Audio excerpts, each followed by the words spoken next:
National Weather Service in Paducah has issued a tornado warning for south central Franklin County and south central Illinois, southeastern Jackson County, Illinois, northern Williamson County, Illinois, until 10:15 p.m.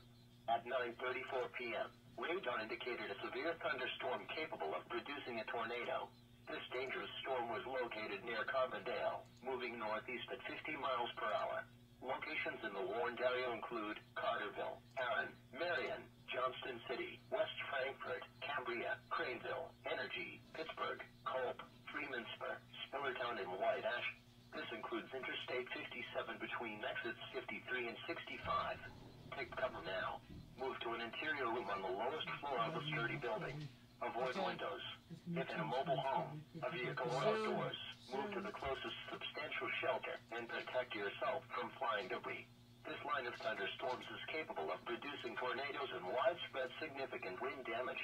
Do not wait to see or hear the tornado. For your protection, move to an interior room on the lowest floor of your home or business. Tornadoes are difficult to see and confirm at night. Take cover now. Repeating, a tornado warning has been issued until 10:15 p.m. for the following counties in Illinois: Franklin, Jackson, and Williamson.